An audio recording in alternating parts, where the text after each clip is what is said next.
ನಮಸ್ಕಾರ. First tube ನ ಮತ್ತೊಂದು ವಿಡಿಯೋಗೆ ಸ್ವಾಗತ. ಸ್ನೇಹಿತರೆ, ಒಂದು ದೇಶ ತನ್ನ ಗಡಿಯೊಳಗೆ ಉಗ್ರರನ್ನ ಸಾಕಿ ಸಲಹಿ ಅವರಿಗೆ ವಿಐಪಿ ಭದ್ರತೆ ಕೊಟ್ಟು ಪಕ್ಕದ ದೇಶದ ಮೇಲೆ ಛೂ ಬಿಡ್ತಾ ಇದ್ರೆ ಒಂದು ದಿನ ಅದೇ ಉಗ್ರರು ಅದೇ ನೆಲದಲ್ಲಿ ನಡು ರಸ್ತೆಯಲ್ಲೇ ಹೆಣವಾಗುವ ಕಾಲ ಬರುತ್ತೆ ಅಂತ ಯಾರಾದ್ರೂ ಊಹಿಸಿದ್ದೀರಾ? ಖಂಡಿತ ಇಲ್ಲ. ಆದ್ರೆ ಇಂದು ಪಾಕಿಸ್ತಾನದಲ್ಲಿ ಅಕ್ಷರಶಃ ಅದೇ ನಡೀತಾ ಇದೆ. ಪಾಕಿಸ್ತಾನದಲ್ಲಿ ಉಗ್ರರನ್ನ ಅಟ್ಟಾಡಿಸಿ ಹುಡುಕಿ ಮುಗಿಸಲಾಗ್ತಾ ಇದೆ ಅಂತಂದ್ರೆ ನೀವು ನಂಬ್ತೀರಾ? ನಂಬಲೇಬೇಕು. ಯಾವ ಪಾಕಿಸ್ತಾನದ ಗುಪ್ತಚರ ಸಂಸ್ಥೆ ಹೈ ಸೆಕ್ಯೂರಿಟಿ ಕೊಟ್ಟು ಕಾಯ್ತಾ ಇತ್ತು, ಅದೇ ಐಎಸ್ಐ ಕಣ್ಣೆದುರೇ ಈಗ ಅತಿ ಭದ್ರತೆಯ ಲಾಹೋರ್ ನಗರದಲ್ಲಿ ಲಷ್ಕರ್ ಎ ತೊಯ್ಬಾ ಸಂಘಟನೆಯ ಅತಿ ದೊಡ್ಡ ತಲೆ, ಭಾರತದ ಮೋಸ್ಟ್ ವಾಂಟೆಡ್ ಕ್ರಿಮಿನಲ್ ಒಬ್ಬನ ಕಥೆ ನಡು ರಸ್ತೆಯಲ್ಲೇ ಕ್ಲೋಸ್ ಆಗಿದೆ. ಆತನ ಮೇಲೆ ಗುಂಡಿನ ಮಳೆ ಸುರಿಸಿ ಕಣ್ಮರೆಯಾಗಿರುವಂತಹ ಅನಾಮಧೇಯ ಬಂದೂಕುದಾರಿಗಳು ಯಾರು? ಈ ಗುಂಡೇಟಿಗೆ ಬಲಿಯಾದಂತಹ ಅಮೀರ್ ಹಮ್ಜಾ ಎನ್ನುವಂತಹ ಆ ನರ ರಾಕ್ಷಸ ಯಾರು? ಲಷ್ಕರ್ ಸಂಸ್ಥಾಪಕ ಹಫೀಜ್ ಸಯೀದ್ ನ ಬಲಗೈ ಬಂಟನಾಗಿದ್ದ ಈತ ಭಾರತದ ವಿರುದ್ಧ ಹೆಣೆದಿದ್ದಂತಹ ಆ ಕರಾಳ ಷಡ್ಯಂತ್ರಗಳಾದ್ರೂ ಏನೇನು? ಪಾಕಿಸ್ತಾನದಲ್ಲಿ ಈ ರೀತಿಯ ದಿನಕ್ಕೊಬ್ಬೊಬ್ಬನ ಉಗ್ರನ ಆಟ ಮುಗಿತಾ ಇದ್ರು ಕೂಡ ಪಾಕ್ ಸರ್ಕಾರ ಯಾಕೆ ತುಟುಕ್ ಪಿಟಿಕ್ ಅಂತಿಲ್ಲ? ಬನ್ನಿ ಇವತ್ತಿನ ಈ ಡೀಟೇಲ್ಡ್ ವಿಡಿಯೋದಲ್ಲಿ ಪಾಕಿಸ್ತಾನದ ನೆಲದಲ್ಲಿ ನಡೀತಾ ಇರುವಂತಹ ಮಿಸ್ಟರಿ ಆಪರೇಷನ್ ನ ಪ್ರತಿಯೊಂದು ಎಳೆಯಾಗಿ ಬಿಚ್ಚಿಡೋಣ. ಈ ಮಾಹಿತಿನ ಪ್ರತಿಯೊಬ್ಬ ಭಾರತೀಯನು ತಿಳಿದುಕೊಳ್ಳಬೇಕು. ಹೀಗಾಗಿ ವಿಡಿಯೋವನ್ನ ಎಲ್ಲೂ ಸ್ಕಿಪ್ ಮಾಡದೆ ಕೊನೆವರೆಗೂ ನೋಡಿ. ಸೊ ವಿಡಿಯೋವನ್ನ ಶುರು ಮಾಡೋಣ. ಆದ್ರೆ ಅದಕ್ಕೂ ಮುನ್ನ, ಪಾಕಿಸ್ತಾನದಲ್ಲಿ ಉಗ್ರರನ್ನ ಹುಡುಕಿ ಬೇಟೆಯಾಡ್ತಾ ಇರುವಂತಹ ಆ ಅನಾಮಧೇಯ ಬಂದೂಕುದಾರಿಗಳು ನಮ್ಮ ಭಾರತದ ಗುಪ್ತಚರ ಸಂಸ್ಥೆ ರಾನ ಅಧಿಕಾರಿಗಳು ಅಂತ ನಿಮ್ಗನ್ಸಿದ್ರೆ ಎಸ್ ಅಂತ ಕಮೆಂಟ್ ಮಾಡಿ, ಹಾಗೂ ವಿಡಿಯೋಗೆ ಲೈಕ್ ಕೊಡಿ. ಜೊತೆಗೆ ಪ್ರಧಾನಿ ನರೇಂದ್ರ ಮೋದಿ ಅವರ ಸರ್ಕಾರ ಈ ಉಗ್ರರನ್ನ ಬೇಟೆಯಾಡ್ತಾ ಇರುವ ಬಗ್ಗೆ ನಿಮ್ಮ ಅಭಿಪ್ರಾಯ ಏನು ಅಂತ ಕಮೆಂಟ್ ಮಾಡಿ. ಸ್ನೇಹಿತರೆ, ಈ ಘಟನೆಯ ರೋಚಕತೆ ಅರ್ಥ ಆಗ್ಬೇಕು ಅಂತಂದ್ರೆ ನಾವು ಲಾಹೋರ್ ನಗರದ ಘಟನಾ ಸ್ಥಳಕ್ಕೆ ಹೋಗ್ಬೇಕಾಗತ್ತೆ. ಅದು ಲಾಹೋರ್ನ ಒಂದು ಪ್ರಮುಖ ರಸ್ತೆ. ಅಲ್ಲಿರುವ ಒಂದು ನ್ಯೂಸ್ ಚಾನೆಲ್ ಕಚೇರಿಯಿಂದ ಅಮೀರ್ ಹಮ್ಜಾ ಎನ್ನುವಂತಹ ಉಗ್ರಗಾಮಿ ಹೊರ ಬರ್ತಾನೆ. ಆತ ಹಾಗೆ ನಡ್ಕೊಂಡು ಹೊರ ಬರ್ತಾ ಇದ್ದಂತೆಯೇ ಎಲ್ಲೋ ಕಾಯ್ತಾ ಇದ್ದಂತಹ ಬೈಕ್ ನಲ್ಲಿ ಬಂದಂತಹ ಇಬ್ಬರು ಅನಾಮಧೇಯ ಬಂದೂಕುದಾರಿಗಳು ಏಕಾಏಕಿ ಆತನ ಮೇಲೆ ಗುಂಡಿನ ಮಳೆಯನ್ನ ಸುರಿಸ್ತಾರೆ. ಹಮ್ಜಾಗೆ ಏನಾಗ್ತಾ ಇದೆ, ಎಲ್ಲಿಂದ ಅಟ್ಯಾಕ್ ಆಗ್ತಾ ಇದೆ ಅಂತ ಅರಿಯುವಷ್ಟರಲ್ಲಿಯೇ ಗುಂಡುಗಳು ಆತನ ದೇಹವನ್ನ ಹೊಕ್ಕು ಆತ ರಕ್ತದ ಮಡುವಿನಲ್ಲೇ ಒದ್ದಾಡುತ್ತಾ ಬಿದ್ದಿದ್ದ. ಗುಂಡು ಹಾರಿಸಿದವರು ಕ್ಷಣಾರ್ಧದಲ್ಲಿ ಅಲ್ಲಿಂದ ಎಸ್ಕೇಪ್ ಆಗ್ತಾರೆ. ರಕ್ತದ ಮಡುವಿನಲ್ಲಿ ಬಿದ್ದಿದ್ದ ಆತನನ್ನ ಕೆಲವೇ ಕ್ಷಣಗಳಲ್ಲಿ ಖಾಸಗಿ ಆಸ್ಪತ್ರೆಗೆ ದಾಖಲಿಸಲಾಯಿತು. ಸದ್ಯದ ಮಾಹಿತಿ ಪ್ರಕಾರ ಆತನ ಪರಿಸ್ಥಿತಿ ಅತ್ಯಂತ ಭೀಕರವಾಗಿದ್ದು ಆತ ಸಂಪೂರ್ಣವಾಗಿ ಮಣ್ಣು ಪಾಲಾಗಿದ್ದಾನೆ ಎನ್ನುವಂತಹ ದಟ್ಟವಾದ ವರದಿಗಳು ಕೂಡ ಕೇಳಿ ಬರ್ತಾ ಇದೆ. ಆದ್ರೆ ಪಾಕಿಸ್ತಾನದ ಗುಪ್ತಚರ ಸಂಸ್ಥೆಗಳು ಈ ಸುದ್ದಿಯನ್ನು ಮುಚ್ಚಿಡಲು ಭಾರಿ ಪ್ರಯತ್ನವನ್ನ ಮಾಡ್ತಾ ಇವೆ. ಏನೇ ಆದ್ರೂ ಕೂಡ ಈ ಘಟನೆಯಿಂದ ಲಷ್ಕರ್ ಅಂಗಳದಲ್ಲಿ ಮಾತ್ರ ಈಗ ಭಾರಿ ದೊಡ್ಡ ಭೂಕಂಪವನ್ನೇ ಸೃಷ್ಟಿಯಾಗಿದೆ. ಯಾಕಂದ್ರೆ ಈ ಅಮೀರ್ ಹಮ್ಜಾ ಕೇವಲ ಒಬ್ಬ ಸಾಮಾನ್ಯ ಉಗ್ರನಲ್ಲ, ಆತ ಲಷ್ಕರ್ ಸಂಘಟನೆಯ ಮೆದುಳು. ಸ್ನೇಹಿತರೆ, ಅಮೀರ್ ಹಮ್ಜಾ ಹಿನ್ನೆಲೆಯನ್ನು ನೋಡಿದ್ರೆ ನಿಮ್ಗೆ ಅರ್ಥವಾಗುತ್ತೆ ಇವನು ಎಷ್ಟು ಡೇಂಜರಸ್ ಮತ್ತು ವಿಕೃತ ಮನಸ್ಥಿತಿಯ ಕ್ರಿಮಿನಲ್ ಅಂತ. 1985 ಮತ್ತು 1986 ಸಮಯದಲ್ಲಿ ಜಾಗತಿಕ ಉಗ್ರ ಹಫೀಜ್ ಸಯೀದ್ ಜೊತೆ ಸೇರಿ ಲಷ್ಕರ್ ಎ ಉಗ್ರ ಸಂಘಟನೆಯನ್ನು ಹುಟ್ಟು ಹಾಕಿದ್ದೆ ಇದೇ ಅಮೀರ್ ಹಮ್ಜಾ. ಅಂದ್ರೆ ಈತ ಲಷ್ಕರ್ ನ ಫೌಂಡಿಂಗ್ ಮೆಂಬರ್. ಹಫೀಜ್ ಸಯೀದ್ ನಂತರ ಎರಡನೇ ಅತಿ ದೊಡ್ಡ ನಾಯಕ ಅಂತ ಗುರುತಿಸಲ್ಪಟ್ಟವನೇ ಈತ. ಅಫ್ಘಾನ್ ನ ಮುಜಾಹಿದೀನ್ ಗಳ ಜೊತೆ ಸೇರಿ ಯುದ್ಧ ಮಾಡಿದ ಅನುಭವ ಹೊಂದಿದ್ದ.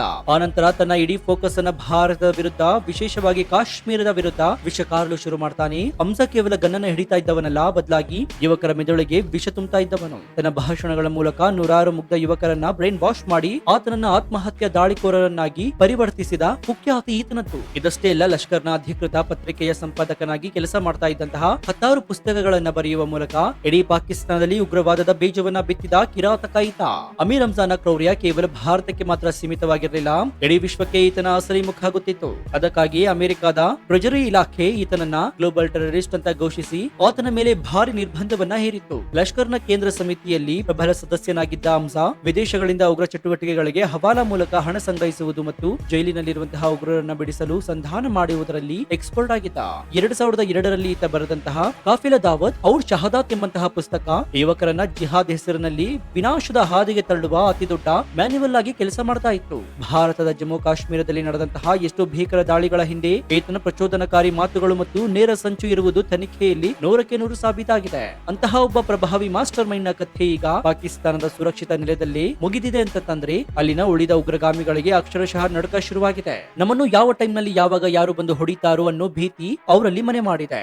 ಇನ್ನು ಇಲ್ಲಿ ನಾವು ಇನ್ನೊಂದು ಇಂಟ್ರೆಸ್ಟಿಂಗ್ ವಿಚಾರವನ್ನ ಗಮನಿಸಬೇಕಾಗುತ್ತೆ. 2018ರಲ್ಲಿ ಪಾಕಿಸ್ತಾನದ ಮೇಲೆ FATF ನ ಅಂತಾರಾಷ್ಟ್ರೀಯ ಒತ್ತಡ ವಿಪರೀತವಾಗಿ ಹೆಚ್ಚಾಯಿತು. ಆಗ ಪಾಕ್ ಸರ್ಕಾರ ಅನಿವಾರ್ಯವಾಗಿ ಲಷ್ಕರ್ನ ಫಂಡಿಂಗ್ ಮೇಲೆ ಕಣ್ಣೊರೆಸುವಂತಹ ತಂತ್ರದ ದಾಳಿಯನ್ನು ನಡೆಸುತ್ತಾರೆ. ಜಮಾತ್ ಉದ್ ದಾವಾ ಮತ್ತು ಫಲಾನಿಯಾ ಇನ್ಸಾಯಿಯತ್ ಫೌಂಡೇಶನ್ ಅನ್ನ ಬ್ಯಾನ್ ಪ್ಲಾನ್ ಮಾಡಲಾಯಿತು. ಆಗ ಇದೇ ಅಮೀರ್ ಹಮ್ಜಾ ಒಂದು ಭಾರಿ ದೊಡ್ಡ ನಾಟಕವನ್ನ ಆಡ್ತಾನೆ. ನಾನು ಲಷ್ಕರ್ನಿಂದ ದೂರವಾಗಿದ್ದೇನೆ, ನನಗೂ ಅದಕ್ಕೂ ಸಂಬಂಧವಿಲ್ಲ ಅಂತ ಬಿಂಬಿಸಿದ್ದ. ಆದ್ರೆ ಅಸಲಿಗೆ ಆತ ಮಾಡಿದ್ದೇನ್ ಗೊತ್ತಾ? ಜೈಷ್ ಎ ಮನ್ಕಫಾ ಎಂಬಂತಹ ಹೊಸ ಸಂಘಟನೆಯನ್ನ ಕಟ್ಟಿ ಅದರ ಮೂಲಕ ಲಷ್ಕರ್ ಚಟುವಟಿಕೆಗಳನ್ನ ಅತ್ಯಂತ ಗುಪ್ತವಾಗಿ ಮುಂದುವರೆಸಿದ್ದ. ಕಾಶ್ಮೀರದಲ್ಲಿ ಭಯೋತ್ಪಾದನೆಯನ್ನ ಜೀವಂತವಾಗಿಡಲು ಈತ ಹೊಸ ಸಂಘಟನೆಯ ಮೂಲಕ ಕೋಟ್ಯಾಂತರ ರೂಪಾಯಿ ಹಣವನ್ನ ಹರಿಸುತ್ತಾನೆ. ಈ ಸಂಘಟನೆಯು ಪಾಕಿಸ್ತಾನದಲ್ಲಿ ರಾಜಾರೋಷವಾಗಿ ತಿರುಗಾಡ್ತಾ ಇತ್ತು. ಹಮ್ಜಾ ಸದಾ ಹಾಫಿಜ್ ಸಯೀದ್ ಮತ್ತು ಇತರ ಉಗ್ರ ನಾಯಕರ ಜೊತೆ ನೇರ ಸಂಪರ್ಕದಲ್ಲಿದೆ ಎಂಬುದು ಈಗ ಜಗಜ್ಜಾಹೀರಾಗಿದೆ. ನೋಡಿ ಸ್ನೇಹಿತರೆ, ಈ ದಾಳಿಯಲ್ಲಿ ಅತಿ ದೊಡ್ಡ ಟ್ವಿಸ್ಟ್ ಇರುವುದು ಇಲ್ಲೇ. ಅದೇನಪ್ಪಾ ಅಂತಂದ್ರೆ, ಕಳೆದ ಒಂದು ವರ್ಷದಲ್ಲಿ ಪಾಕಿಸ್ತಾನದ ಮಣ್ಣಿನಲ್ಲಿ ಸುಮಾರು 20ಕ್ಕೂ ಹೆಚ್ಚು ಉಗ್ರ ನಾಯಕರು ಇದೇ ರೀತಿ ಅನಾಮಧೇಯ ಬಂದೂಕಧಾರಿಗಳ ಗುಂಡಿಗೆ ಬಲಿಯಾಗಿದ್ದಾರೆ. ಕೆಲವರು ಮಸೀದಿಯೊಳಗೆ ನಮಾಜ್ ಮಾಡುವಾಗ ಶೂಟ್ ಆಗಿದ್ದಾರೆ, ಇನ್ನು ಕೆಲವರು ಮಾರ್ಕೆಟ್ ನಲ್ಲಿ ಗುಂಡು ತಿಂದಿದ್ದಾರೆ, ಇನ್ನು ಕೆಲವರ ಕಥೆ ನಡು ರಸ್ತೆಯಲ್ಲಿ ಕ್ಲೋಸ್ ಆಗಿದೆ. ವಿಶೇಷ ಏನಂದ್ರೆ, ಇವರೆಲ್ಲರೂ ಭಾರತಕ್ಕೆ ಬೇಕಾಗಿದ್ದಂತಹ ಮೋಸ್ಟ್ ವಾಂಟೆಡ್ ಲಷ್ಕರ್ ಮತ್ತು ಜೈಷ್ ಸಂಘಟನೆಯ ಸದಸ್ಯರೇ ಆಗಿದ್ದಾರೆ. ಉದಾಹರಣೆಗೆ, ಅಂತಾರಾಷ್ಟ್ರೀಯ ಮಟ್ಟದಲ್ಲಿ ಮೋಸ್ಟ್ ವಾಂಟೆಡ್ ಆಗಿದ್ದಂತಹ ಲಷ್ಕರ್ ಕಮಾಂಡರ್ ಬಿಲಾಲ್ ಆರಿಫ್ ಸಲಾಫಿಯನ್ನ ಕೂಡ ಅತ್ಯಂತ ಸುರಕ್ಷಿತ ಕೇಂದ್ರದಲ್ಲಿಯೇ ಗುಂಡಿಟ್ಟು ಮುಗಿಸಲಾಯಿತು. ಇದು ಪಾಕಿಸ್ತಾನದಲ್ಲಿ ಭಾರಿ ಸಂಚಲನವನ್ನು ಮೂಡಿಸಿತು. ಈಗ ಅಮೀರ್ ಹಮ್ಜಾನ ಮೇಲಿನ ಅಟ್ಯಾಕ್ ಕೂಡ ಅದೇ ಸರಣಿಯ ಭಾಗದಂತೆ ಕಾಣ್ತಾ ಇದೆ. ಪಾಕಿಸ್ತಾನದ ಗುಪ್ತಚರ ಸಂಸ್ಥೆ ಐಎಸ್ಐ ಎಷ್ಟೇ ರಕ್ಷಣೆಯನ್ನು ಕೊಟ್ಟರು ಕೂಡ ಈ ಅಜ್ಞಾತ ಶತ್ರುಗಳು ಮಾತ್ರ ಉಗ್ರರನ್ನ ಹುಡುಕಿ ಮುಗಿಸ್ತಾ ಇದ್ದಾರೆ. ಲಾಹೋರ್ನಂತಹ ಜನನಿಬಿಡ ಪ್ರದೇಶದಲ್ಲಿ ನ್ಯೂಸ್ ಚಾನೆಲ್ ಕಚೇರಿಗಳ ಮುಂಭಾಗದಲ್ಲಿ ಈ ದಾಳಿ ನಡೆದಿದೆ ಅಂತಂದ್ರೆ, ದಾಳಿಕೋರರು ಹಮ್ಜಾನ ಪ್ರತಿಯೊಂದು ಹೆಜ್ಜೆ ಮೇಲೂ ಕೂಡ ಆಕ್ಟಿವಿಟೀಸ್ ಮೇಲೂ ಕೂಡ ದಿನದ 24 ಗಂಟೆಯೂ ಕೂಡ ಹದ್ದಿನ ಕಣ್ಣಿಟ್ಟಿದ್ದಾರೆ ಎಂಬುದು ಸ್ಪಷ್ಟವಾಗುತ್ತೆ.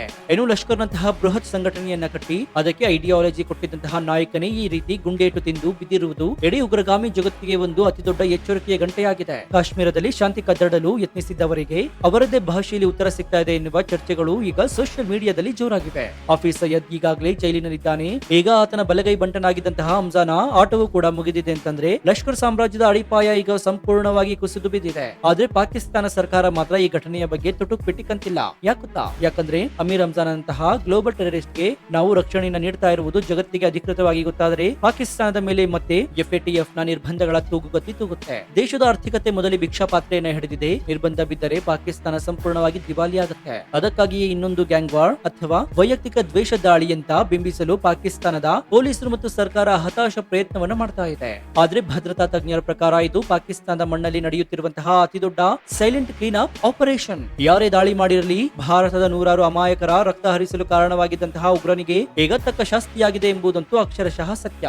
ಒಟ್ನಲ್ಲಿ ಹೇಳೋದಾದ್ರೆ, ಪಾಕಿಸ್ತಾನದಲ್ಲಿ ಅಡಗಿ ಕುಳಿತಿರುವಂತಹ ಪ್ರತಿಯೊಬ್ಬ ಭಾರತದ ವಿರೋಧಿ ಉಗ್ರನಿಗೂ ಈಗ ಆತಂಕ ಶುರುವಾಗಿದೆ. ತಮಗೂ ಇದೇ ಗತಿ ಗ್ಯಾರಂಟಿ ಎನ್ನುವ ಭಯ ಬೆನ್ನಟ್ಟಿ ಬರುತ್ತಾ ಇದೆ. ಅಮೀರ್ ಹಮ್ಜಾನ ಮೇಲಿನ ಈ ದಾಳಿಯು ಕಾಶ್ಮೀರದಲ್ಲಿ ಉಗ್ರ ಚಟುವಟಿಕೆ ನಡೆಸ್ತಾ ಇರುವವರಿಗೆ ಅತಿ ದೊಡ್ಡ ಆಘಾತವನ್ನ ಕೊಟ್ಟಿದೆ. ಭಾರತಕ್ಕೆ ಬೇಕಾಗಿದ್ದ ಮೋಸ್ಟ್ ವಾಂಟೆಡ್ ಉಗ್ರನ ಕಥೆ ಈಗ ಕ್ಲೋಸ್ ಆಗಿದೆ. ಈ ದಾಳಿಯ ಹಿಂದೆ ಯಾರು ಎನ್ನುವ ರಹಸ್ಯ ಸದ್ಯಕ್ಕೆ ಬಯಲಾಗದಿದ್ರೂ ಕೂಡ ಲಷ್ಕರ್ ಸಂಘಟನೆಯ ಪರಿಸ್ಥಿತಿ ಮಾತ್ರ ಈಗ ತೀರಾ ದಯಾನೀಯವಾಗಿದೆ. ಮುಂದಿನ ದಿನಗಳಲ್ಲಿ ಪಾಕಿಸ್ತಾನದಲ್ಲಿ ಇನ್ನು ಯಾವ ಉಗ್ರನ ತಲೆ ನಡು ರಸ್ತೆಯಲ್ಲಿ ಉರುಳುತ್ತದೆ ಎಂಬುದನ್ನ ಇಡೀ ಜಗತ್ತು ಕಾದ್ ನೋಡ್ಬೇಕಾಗಿದೆ. ಸೊ ನಿಮ್ಗೇನನ್ಸುತ್ತೆ? ಪಾಕಿಸ್ತಾನದಲ್ಲಿ ನಡೀತಾ ಇರುವಂತಹ ಈ ಸೈಲೆಂಟ್ ಆಪರೇಷನ್ ನ ಹಿಂದೆ ಯಾರಿಗೋಸ್ಕರ ಕೆಲಸ ಮಾಡುವ ಅನಾಮಧೇಯ ಶಕ್ತಿಗಳ ಕೈವಾಡ ಇದೆ ಅಂತ ನಿಮ್ಗನ್ಸುತ್ತಾ? ಹಾಫಿಜ್ ಸಯೀದ್ ಜೈಲಿನಲ್ಲಿದ್ದಾಗ ಆತನ ಬಲಗೈ ಬಂಟನ ಆಟವು ಮುಗಿದಿರುವುದು ಭಾರತದ ಭದ್ರತೆಯ ದೃಷ್ಟಿಯಿಂದ ಅತಿ ದೊಡ್ಡ ವಿಜಯ ಅಂತ ನೀವು ನಂಬ್ತೀರಾ? ಪಾಕಿಸ್ತಾನದ FATF ಭಯದಿಂದ ಈ ಉಗ್ರರ ಅಂತ್ಯವನ್ನ ಗ್ಯಾಂಗ್ ವಾರ್ ಅಂತ ಮುಚ್ಚಿಡಲು ಪ್ರಯತ್ನಿಸ್ತಾ ಇರುವುದು ಪಾಕಿಸ್ತಾನದ ದ್ವಂದ್ವ ನೀತಿ ಅಂತ ಅನ್ಸುತ್ತಾ? ನಿಮ್ಮ ಅತ್ಯಂತ ನಿಖರವಾದ ಲಾಜಿಕಲ್ ಮತ್ತು ಪ್ರಾಮಾಣಿಕ ಅನಿಸಿಕೆಯನ್ನು ಕಮೆಂಟ್ ಬಾಕ್ಸ್ ನಲ್ಲಿ ತಪ್ಪದೆ ತಿಳಿಸಿ ಮುಕ್ತವಾಗಿ ಚರ್ಚಿಸೋಣ. ಭಾರತದ ಶತ್ರುಗಳ ಅಂತ್ಯ ಮತ್ತು ಜಾಗತಿಕ ಭದ್ರತಾ ಲೆಕ್ಕಾಚಾರವನ್ನ ಬಯಲು ಮಾಡುವ ಈ ಸ್ಫೋಟಕ ರಿಪೋರ್ಟ್ ಪ್ರತಿಯೊಬ್ಬ ಭಾರತೀಯನಿಗೂ ತಲುಪುವಂತೆ ಹೆಮ್ಮೆಯಿಂದ ಈ ವಿಡಿಯೋವನ್ನ ನಿಮ್ಮ ವಾಟ್ಸ್ಆಪ್ ಫೇಸ್ಬುಕ್ ಗ್ರೂಪ್ ಗಳಲ್ಲಿ ಮರೆಯದೆ ಶೇರ್ ಮಾಡಿ. ಇದೇ ರೀತಿ ರಾಷ್ಟ್ರೀಯ ಭದ್ರತೆ, ಡಿಫೆನ್ಸ್ ನ ಅಪ್ಡೇಟ್ಸ್ ಮತ್ತು ಜಿಯೋ ಪೊಲಿಟಿಕ್ಸ್ ನ ನಿಷ್ಪಕ್ಷಪಾತ, ತ್ವರಿತ ಮತ್ತು ಅತ್ಯಂತ ಡೀಟೇಲ್ಡ್ ಆದ ರಿಪೋರ್ಟ್ ಗಳಿಗಾಗಿ ನಮ್ಮ ನೆಚ್ಚಿನ ಫಸ್ಟ್ ಯೂಟ್ಯೂಬ್ ಚಾನಲ್ ಅನ್ನು ಈಗಲೇ ಸಬ್ಸ್ಕ್ರೈಬ್ ಮಾಡಿಕೊಂಡು ಪಕ್ಕದಲ್ಲಿರುವಂತಹ ಬೆಲ್ ಐಕಾನ್ ಅನ್ನು ಪ್ರೆಸ್ ಮಾಡಿ. ಇದರಿಂದ ನಾವು ಹಾಕುವ ಹೊಸ ವಿಡಿಯೋಗಳ ನೋಟಿಫಿಕೇಶನ್ ಮೊದಲು ನಿಮಗೆ ಸಿಗುತ್ತೆ. ಮತ್ತೊಂದು ಹೆಮ್ಮೆಯ ಮತ್ತು ಅಚ್ಚರಿಯ ವಿಡಿಯೋದೊಂದಿಗೆ ನಿಮ್ಮನ್ನ ಭೇಟಿ ಆಗ್ತೀನಿ. ಅಲ್ಲಿಯವರೆಗೂ ಎಚ್ಚರದಿಂದ ಇರಿ, ದೇಶದ ಭದ್ರತಾ ಆಗು ಹೋಗುಗಳನ್ನ ಗಮನಿಸ್ತಾನೆ ಇರಿ. ಇದಾಗಿತ್ತು ಈ ಕ್ಷಣದ ವಿಶೇಷ. ನೋಡ್ತಾ ಇರಿ ಫಸ್ಟ್ ಟ್ಯೂಬ್ ಕನ್ನಡ. ಧನ್ಯವಾದ.